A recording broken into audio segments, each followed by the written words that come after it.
We're back, and on the line with us right now is Nalcor CEO, Mr. Ed Martin, and welcome to the show, Mr. Martin.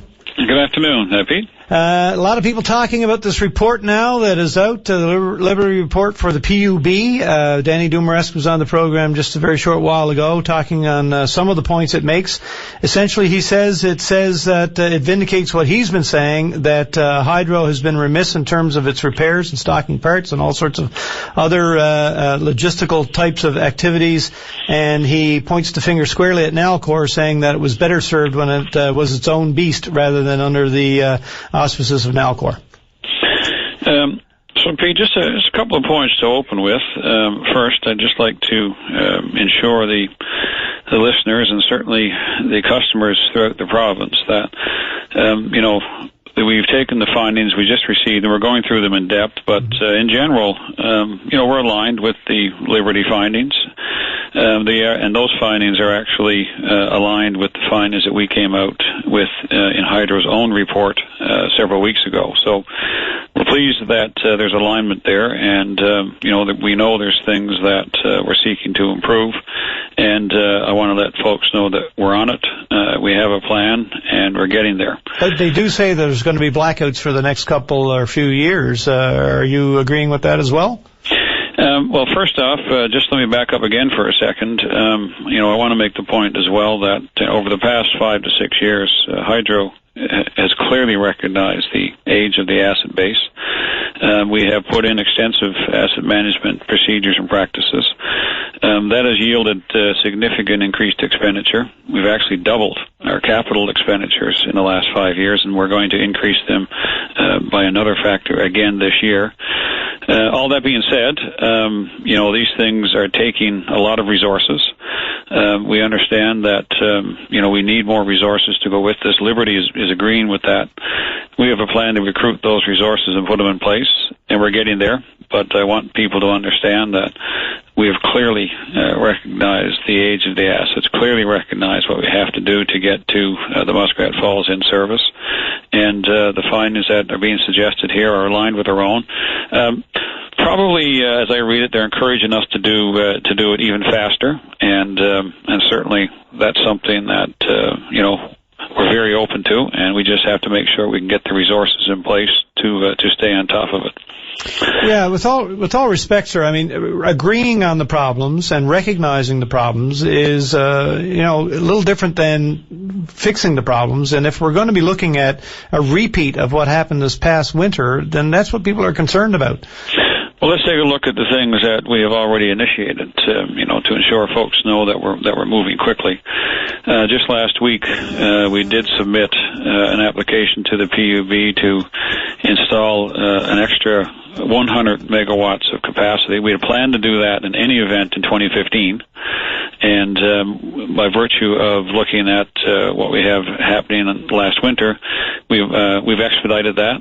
We've actually found, some options which we can get in earlier, and we're moving on that very quickly, which should help us a great deal. The second thing is, with respect to the learnings we're taking from this event, we are putting a plan and are actually executing those plans right now to get us even more prepared for next winter and the following winters. And, we are putting the work in place. And we've already started to ensure that we can, ensure the customers that we can get from here to in service at Muskrat Falls without the blackouts. Well, Mr. Dumaresque, not to lean too heavily on his statements, but he says that it's really disingenuous to expect the PUB to come through with its acceptance of your proposal for the extra 100 megawatts of capacity for this coming winter. And he said in the past that if we had our current resources up to proper health, then we perhaps wouldn't need the extra 100 megawatts, that we have enough capacity. It's just a matter of making sure it's running efficiently and we have all the parts we require. Well, I certainly can't, speak to what that gentleman has in, his thinking. But what I do know is that we have been planning to add resources, extra generation, in 2015, for the last 5 or 6 years. So that's nothing new. What we have done is expedited, And adding those resources, that's planned to be in conjunction with the existing resources we have operating at a particular standard, which we expect that they will. We need the extra resources between now and Muskrat. In any event, the load has grown. It will continue to grow. As we've noted before, in addition to the high electric heat load that has been driving demand, Valley Inco is scheduled to come online over the next year or two in stages, so that's going to increase demand as well. So we know ourselves, we've planned for many years to add extra generation prior to Muskrat Falls, and that extra generation will actually be part of the system go forward after Muskrat Falls to assist us as well. So it made sense then, it makes sense now, and what we're trying to do is expedite it, to specifically help us next winter as well. Now we've heard that the timeline for the Muskrat Falls project is unknown right now because it may be cheaper to extend it somewhat. We know that the final tally is unknown, and we're not going to know for some time exactly what the new estimate is for the full bill. The Premier has said that Muskrat Falls will be an issue if and when it is no longer the least cost option, but that we won't know until essentially it's too late if it is or not. So really a review is pointless once we get so far into the project. What happens if this turns out to be well outside the parameters that were used when considering Muskrat Falls against the isolated island scenario?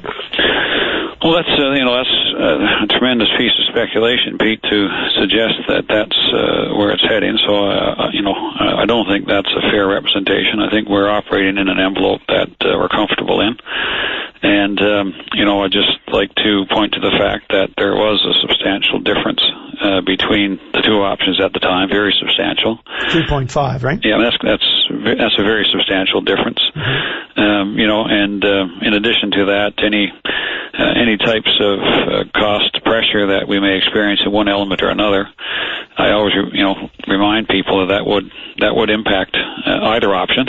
That's just the nature of the construction business. So, we just can't look at one side of the equation without the other. Mm-hmm. And in addition to that, there's untold of very significant extra benefits that accrue to the province that were not part of that calculation at the time, whether it be extra sales of excess energy, the fact that the province is actually paying themselves rather than paying out money to oil, and those types of things.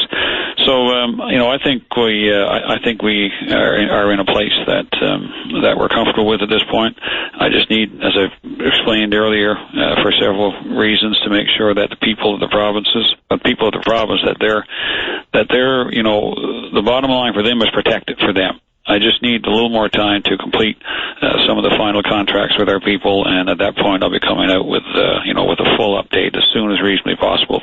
The people need to know. They have more than a right to know they own the company. It's us. Mm-hmm. And I'm just in a situation where I'm charged with protecting their interests and the interests of the families of the province from a commercial perspective. We're doing that as soon as possible. We're coming out with the full update. Just want to revisit one more time. There was a recent article in the Telegram suggesting that given all of the factors that we do know, and there are some we don't, obviously, but the suggestion was that we are already well over what was estimated to be a comparable number for other options. Do you categorically dismiss those as being folly, and is the $8 billion dollar figure, are we nowhere near that at this point? Pete, I'm just going to, reiterate again that any type of, speculation at this point is not helping the cause of the people in terms of getting us in a situation where we can finish off the negotiations and bring the numbers to fruition. So, just assuring the folks that we're coming out as soon as reasonably possible. It's critical we do, but I do need another period of time to finish that off, and only from the perspective that we're protecting the interests of the people of the province when I'm doing that. So as soon as reasonably possible, we'll be out. All right, sir. Listen, I appreciate your time today. We can talk whenever you have something more for us. We look forward to it. Very good, Pete. Thank you. All the best. Bye-bye.